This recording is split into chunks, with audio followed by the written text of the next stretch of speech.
Hello friends, ഇന്നത്തെ video ഒരു special റെസിപ്പിയാണ്. നമ്മുടെ നാട്ടിൽ ഇല്ലാത്തൊരു റെസിപ്പി കൂടിയാണിത്. നമുക്ക് വൈകുന്നേരങ്ങളിലൊക്കെ വളരെ രുചികരമായിട്ട് കുറിച്ചിരിക്കാൻ പറ്റിയ ഒരു കിഡിലൻ ഐറ്റമാണിത്. ആദ്യം നമുക്ക് ഇതുണ്ടാക്കാൻ വേണ്ടിയിട്ട് ഒരു വലിയ ബൗൾ എടുക്കുക. എന്നിട്ട് നമ്മളെടുത്ത് വെച്ചിട്ടുള്ള ചെറുപയർ പരിപ്പ് അതിലേക്ക് ഇട്ട് കൊടുക്കുക. ഇപ്പം ഞാനിവിടെ ഒരു 1.5 കപ്പോളം ചെറുപയർ പരിപ്പ് ഇട്ട് കൊടുക്കുന്നുണ്ട്. ഇനി ഇതിലേക്ക് നമുക്ക് വെള്ളം ഒഴിച്ചു കൊടുക്കാം. ഈ ബൗളിൻ്റെ 1/4 ഭാഗവും വെള്ളം ഒഴിച്ചു കൊടുക്കുക. ഇപ്പോൾ ഞാനിത് പുതിർത്തിയെടുക്കാൻ പോവാണ്. നമ്മൾ കുറച്ച് വെള്ളം മാത്രം ഒഴിച്ചിട്ടുണ്ടെങ്കിൽ ഇത് പുതിർന്ന് വരുമ്പോൾ പൊന്തി നിൽക്കും. അപ്പോൾ നമ്മൾ അതിന് വേണ്ടിയിട്ടാണ് ഇതിൻ്റെ ഒരു 1/4 ഭാഗവും വെള്ളം ഒഴിച്ചു കൊടുക്കുന്നത്. ഇനി ഇത് നമുക്ക് ഒരു 4 മണിക്കൂറൊന്ന് മാറ്റി വെക്കാം. അതിൽ കൂടുതലായാലും കുഴപ്പമൊന്നുമില്ല, നിങ്ങൾക്ക് രാത്രി വെള്ളത്തിലിട്ട് വെക്കാവുന്നതാണ്.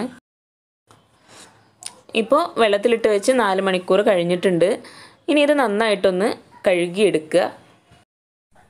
ഇനി നമുക്കിതിലെ വെള്ളമൊക്കെ ഒന്ന് ഊറ്റിയെടുക്കാം. ഒരരിപ്പ വെച്ച് ഞാൻ ഊറ്റിയെടുത്തിട്ടുണ്ട്. നമ്മൾ ഇങ്ങനെ ചെയ്താലും ഇതിലെ വെള്ളമൊന്നും മുഴുവനായിട്ട് പോയി കിട്ടില്ല. അപ്പോൾ നമ്മൾ ഒരു കോട്ടൻ്റെ തുണിയെടുത്ത് അതിലേക്ക് ഈ ചെറുപയർ പരിപ്പൊക്കെ ഒന്ന് ഇട്ട് കൊടുക്കുക. ആദ്യം നമുക്ക് ഈ തുണി വെച്ച് ഇതിൻ്റെ വെള്ളമൊക്കെ ഒന്ന് ഒപ്പിയെടുക്കാം. എന്നിട്ട് നമുക്കിതൊന്ന് പരത്തിയിടാം. നമുക്ക് ഈ ചെറുപയർ പരിപ്പ് ഒട്ടും വെള്ളമില്ലാതെ കിട്ടാൻ വേണ്ടിയിട്ടാണ് നമ്മളിങ്ങനെ ചെയ്തെടുക്കുന്നത്. ഞാനിപ്പോൾ പെട്ടെന്ന് വെള്ളമൊന്ന് പോയി കിട്ടാൻ വേണ്ടിയിട്ട് ഫാനിൻ്റെ അടിയിൽ വെച്ചിട്ടുണ്ട്. ഇപ്പോൾ ഇതിലെ വെള്ളമൊക്കെ നന്നായിട്ട് പോയിട്ടുണ്ട്.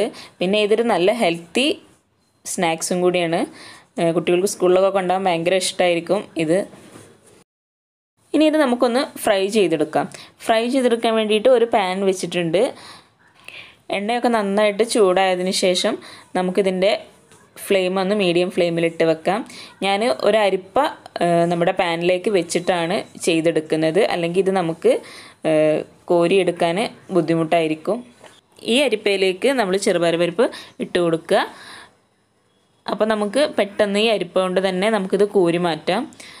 ഈ ചെറുപയർ പരിപ്പ് ഫ്രൈ ആവുന്നത് ഇതിൻ്റെ പതയൊക്കെ ഒന്ന് പോകുന്ന സമയത്ത് നമുക്ക് മനസ്സിലാവും ഇത് ഫ്രൈ ആയിട്ടുണ്ടെന്ന്.